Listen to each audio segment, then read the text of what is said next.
नमस्कार दोस्तों, आपके अपने यूट्यूब चैनल उत्कर्ष एजुकेशन में स्वागत है। मैं ओम नारायण यादव। अगर आप चैनल पर नए हैं तो चैनल को सब्सक्राइब कर दें। ठीक है, तो स्टूडेंट्स, आज हम लाए हैं क्लास 10 हिंदी का मॉडल पेपर लाए हैं, जो एग्ज़ाम में इससे बाहर नहीं आएगा। ये आपका प्री बोर्ड है, जो मैं सॉल्यूशन के साथ और कुछ महत्वपूर्ण टॉपिक भी बताने वाला हूँ। ठीक है स्टूडेंट्स, तो जो भी इस चैनल को सब्सक्राइब नहीं किया है सब्सक्राइब कर दे और शेयर कर दे। तो चलते हैं आज का सेशन देखते हैं।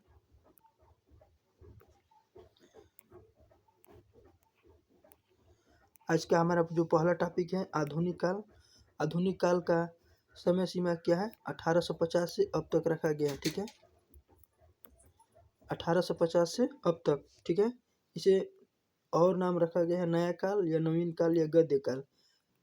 गद्य काल को क्या कहा जाता है? आधुनिक काल। नवीन काल को ही गद्य काल कहा जाता है, नवीन काल को ही आधुनिक काल कहा जाता है। ठीक है, जो समय सीमा रखा गया है 1850। इसको चार भागों में, इसे चार कालों में विभाजित किया गया है। पहला जो है भारतेंदु युग। भारतेंदु युग का जो समय सीमा रखा गया है 1850 से 1900 ईस्वी तक रखा गया है। ठीक है, दूसरा है आपका द्विवेदी युग। द्विवेदी युग का जो समय सीमा रखा गया है 1900 ईस्वी से 1918 ईस्वी तक रखा गया है। ठीक है, तीसरा है क्षयवादी युग या शुक्ल युग, जिसका समय सीमा है 1919 से 1938। ठीक है, चौथा है छायावादोत्तर युग या शुक्लोत्तर युग, जिसका समय सीमा है 1936 के बाद। तो स्टूडेंट्स, एग्जाम में क्वेश्चन कैसे आता है? शुक्ल युग या छायावादी युग का समय अवधि क्या है? तो आप क्या बताओगे? 1919 से 1938 ईस्वी तक। एग्जाम में ये भी आ जाएगा कि द्विवेदी युग का समय अवधि क्या है? 1900 ईस्वी से 1918 ईस्वी तक बताओगे। ठीक है, चलते हैं आगे। शुक्लोत्तर युग या छायावादोत्तर युग को तीन कालों में विभाजित किया गया है। पहला जो समय है प्रगतिवाद का है, दूसरा है प्रयोगवाद का है, तीसरा है नई कविता। तो इसके केवल समय देख लेते हैं। 1936 से 1943 प्रगतिवाद का है। ठीक है, दूसरा है प्रयोगवाद। प्रयोगवाद का क्या समय है? 1943 से 1950 या कहीं 1951 दिया रहता है। ठीक है, तीसरा है नई कविता। ठीक है, ये कुछ महत्वपूर्ण टॉपिक थे। अब चलते हैं आगे क्वेश्चन पे। ये आपका प्री बोर्ड 2023 और 24 के लिए मॉडल पेपर और सॉल्यूशन दोनों लाए हैं। ठीक है, तो जो हम बताने वाले हैं स्टूडेंट्स, तो ये आपका मॉडल पेपर है, जो आपका दो खंडों में विभाजित करके आता है। पहला खंड अ। खंड अ में 20 बहुविकल्पी क्वेश्चन आता है। ठीक है, जिसका समय रखा गया है 1 घंटा। ठीक है, कितना? 1 घंटा रखा गया है। तो हम इसी के बारे में डिस्कशन करेंगे, जो आपके एग्जाम में इससे बाहर नहीं आएगा। मैं चैलेंज दे रहा हूँ। ठीक है, तो चलिए। बाबू गुलाब राय किस युग के लेखक हैं? तो बाबू गुलाब राय किस युग के लेखक हैं? तो आपका क्या हो जाएगा? शुक्ल युग। ठीक है, मैं ज़्यादा समय नहीं लेने वाला हूँ। दूसरा है चिंतामणि किस विधा की रचना है? तो क्वेश्चन नंबर दूसरा का क्या हो जाएगा? तो आप क्या बताओगे? निबंध विधा की है। ठीक है, क्वेश्चन नंबर तीसरा क्या कह रहा है? गबन किसकी रचना है? तो फ्रेंड्स, ये स्टूडेंट्स, गबन आपका मुंशी प्रेमचंद की रचना है। किसकी रचना है? मुंशी प्रेमचंद की। यानी तीसरा का आंसर क्या हो जाएगा? पहला, मुंशी प्रेमचंद। क्वेश्चन नंबर 4 देखते हैं। क्वेश्चन नंबर 4 क्या कर रहा है? शुक्ल युग की समय अवधि क्या है? मैं अभी ऊपर आपको टॉपिक बताया हूँ, तो आप बता सकते हैं शुक्ल युग की जो समय अवधि रखा गया है 1919 से 1938, यानी आपका क्वेश्चन नंबर 4 का आंसर बी हो जाएगा। ठीक है, नीड़ का निर्माण फिर किस विधा की रचना है? तो क्वेश्चन नंबर 5 का आंसर क्या हो जाएगा? जीवनी है कि आत्मकथा है कि रेखाचित्र है? तो क्वेश्चन नंबर 5 का उत्तर क्या हो जाएगा? आत्मकथा। ठीक है, तो क्वेश्चन नंबर चलते हैं नेक्स्ट। कुछ और महत्वपूर्ण टॉपिक लाए हैं, देख लीजिए, एग्जाम में इससे बाहर नहीं आएगा। उनके लेखक का नाम रखा गया है और उनकी कृति या रचना और विधा मतलब किस विधा से लिया गया है, निबंध से, नाटक से, उपन्यास से, किससे लिया गया है, उसके बारे में डिस्कशन किया गया है। ये सब शुक्ल युग के हैं, ठीक है फ्रेंड, सभी क्या हैं, शुक्ल युग के हैं। तो चलते हैं आज का पहला, आचार्य रामचंद्र शुक्ल की रचना क्या है, चिंतामणि या कृति, दोनों लिख कर आएगा। कृति का अर्थ क्या होता है, रचना, कृति रहे या रचना, आप समझ लीजिएगा। इसे चिंतामणि किस कृति का या किस रचना का है, तो लेखक का नाम क्या बताओगे, आचार्य रामचंद्र शुक्ल, ये किस विधा से है, निबंध से, ठीक है। दूसरा है गुलाब राय, गुलाब राय की रचना क्या है, ठलुआ क्लब, विधा से, किस विधा से लिया गया है, निबंध से, ठीक है। तीसरा है प्रेमचंद, प्रेमचंद की रचना क्या है, एक कृति क्या है, गबन, यह क्या है, एक उपन्यास है, यानी कि विधा क्या है, उपन्यास है, ठीक है। प्रेमचंद का एक और है पंच परमेश्वर, जो किस विधा से ली गई है, कहानी, जो पंच परमेश्वर क्या है, एक कहानी है, विधा किस विधा से ली गई है, कहानी विधा से, ठीक है। जो इसके रचनाकार है प्रेमचंद जी है, ठीक है। आगे चलते हैं, जयशंकर प्रसाद, जयशंकर प्रसाद की कृति है पुरस्कार, जो किस विधा से ली गई है, कहानी विधा से ली गई है, ठीक है। जयशंकर प्रसाद की एक और रचना है कृति चंद्रगुप्त, जो क्या है, एक नाटक है, क्या है, नाटक है, ठीक है।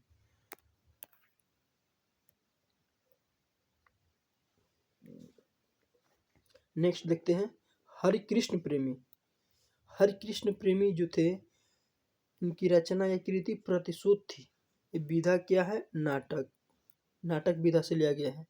आप देख चुके हैं कैसे आपके एग्जाम में क्वेश्चन पूछ रहा है, जैसे आपको क्वेश्चन पूछेगा प्रतिशोध जो कृति है इसकी विधा क्या है, तब क्या बताओगे, नाटक बताओगे।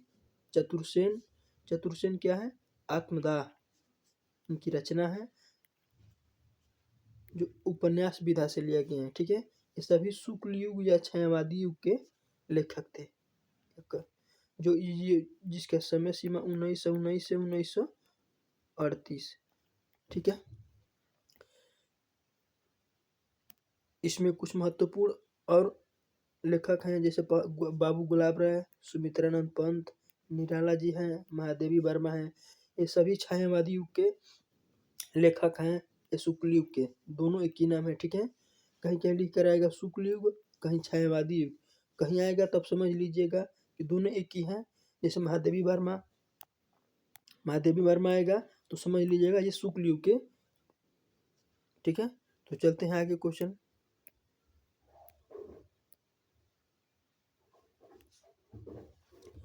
क्वेश्चन नंबर 6 देखिए, क्वेश्चन नंबर 6 क्या कर रहा है, प्रिप्रवास, जो प्रिप्रवास रचना है किस युग की रचना है, तब क्या बताओगे, द्विवेदी युग, वर्तेंदी युग, छायावादी युग, प्रगतिवादी युग, अब क्या बताओगे, द्विवेदी युग, क्या बताओगे, प्रिप्रवास जो रचना है द्विवेदी युग की है, ठीक है। क्वेश्चन नंबर 7 क्या कर रहे हैं, मधुशाला किसकी रचना है, मधुशाला जो है किसकी रचना है, तो क्वेश्चन नंबर 7 क्या बताओगे, हरिवंश राय बच्चन, ठीक है। क्वेश्चन नंबर 8 क्या कर रहे हैं, देखिए क्वेश्चन नंबर 8 कह रहा है, जो भारत भारती किसकी रचना है, तो क्वेश्चन नंबर 8 का उत्तर क्या हो जाएगा, ये मैथिली शरण गुप्त की रचना है, ठीक है। क्वेश्चन नंबर 9 क्या कर रहा है, आधुनिक काल कब से कब तक है, मैं अभी टॉपिक ऊपर बताया हूँ, आधुनिक काल का जो समय है 1843 से अब तक, या कहीं कहीं दिया रहता है 1850 से अब तक, ठीक है। कहीं कहीं 1843 दिया रहता है, कहीं कहीं 1850, दोनों दिया रहता है, मतलब कोई एक दिया रहेगा तब समझ लीजिएगा ये आधुनिक काल का समय सीमा है, ठीक है। क्वेश्चन नंबर 10 क्या कर रहा है, मोतीराम किस युग के कवि हैं, तो क्वेश्चन नंबर 10 क्या कर रहा है, मोतीराम रीतकाल के कवि, किस काल के कवि हैं, रीतकाल के, ठीक है। अब चलते हैं नेक्स्ट, एक कुछ आपका महत्वपूर्ण उपन्यास है, ठीक है। इसे परीक्षा गुरु, परीक्षा गुरु के उपन्यासकार जो हैं क्या नाम है, श्रीनिवास दास। जो ये उपन्यास है ये प्रथम है, सबसे पहले जो उपन्यास लिखे थे श्रीनिवास दास। उपन्यास का नाम क्या था, परीक्षा गुरु। अगला है मुंशी प्रेमचंद। तो मुंशी प्रेमचंद की कौन कौन से उपन्यास हैं देखिए, पहला है सेवा सदन, दूसरा है निर्मला, तीसरा है गबन, चौथा है रंगभूमि, कर्मभूमि, गोदान। तो आपका एग्जाम में क्वेश्चन कैसे आएगा, गबन किस विधा की है, किस विधा की कृति है, तब क्या बताओगे, उपन्यास। गोदान क्या है, एक उपन्यास है। कर्मभूमि क्या है, एक उपन्यास है। जयशंकर प्रसाद के उपन्यास देख लेते हैं। कंकाल लिखे थे, तितली लिखे थे, इरावती। ठीक है, एग्जाम में इससे बाहर नहीं आएगा। ठीक है, मैं चैलेंज के साथ कह रहा हूँ। अब आपका क्वेश्चन है, क्वेश्चन नंबर 11, हास्य रस का स्थायी भाव क्या है। तो आप लोग सभी जानते हैं हास्य रस का स्थायी भाव हास होता है। ठीक है, ये क्लास 10th में दो ही रस आता है।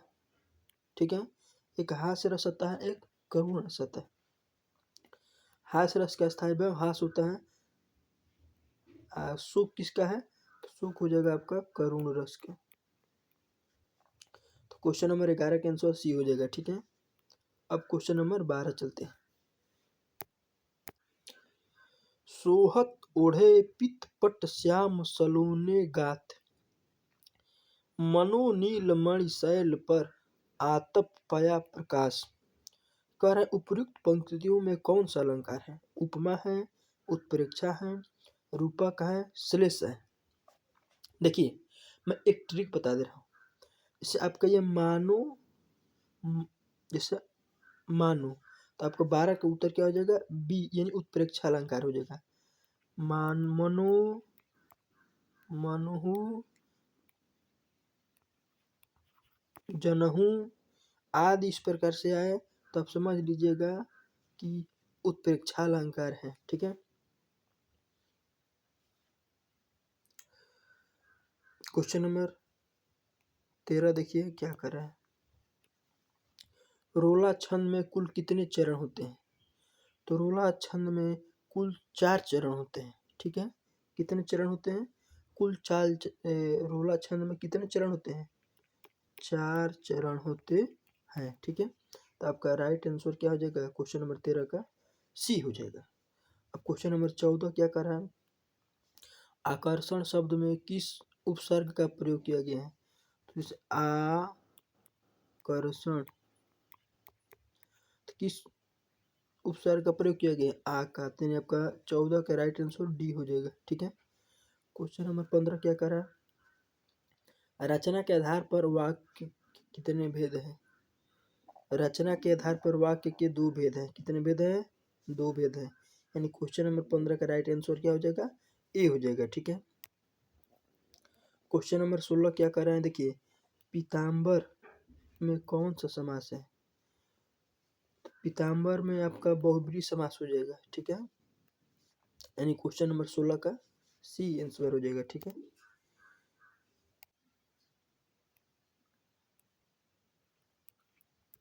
आगे चलते हैं, कुछ महत्वपूर्ण रचना। ठीक है,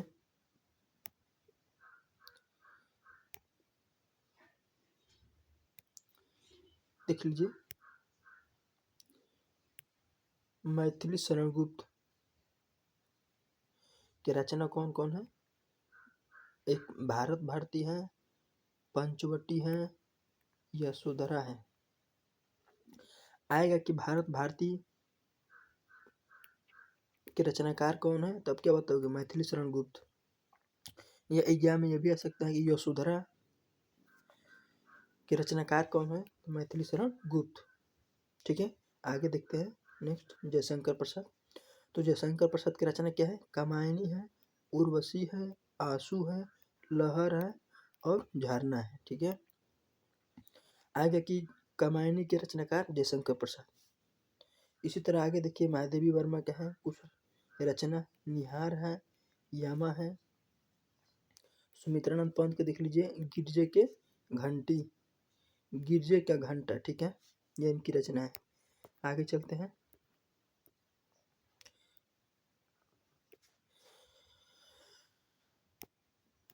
क्वेश्चन नंबर 17, आंसू का तत्सम रूप क्या हो जाएगा? तो आंसू का तत्सम रूप हो जाएगा अश्रु। क्या हो जाएगा? अश्रु। यानी क्वेश्चन नंबर 17 का आंसर क्या हो जाएगा? पहला अश्रु, ठीक है। क्वेश्चन नंबर 18 क्या कर रहा है? कर्तृवाच्य में किसकी प्रधानता होती है? तो क्वेश्चन नंबर 18 में कर्तृवाच्य में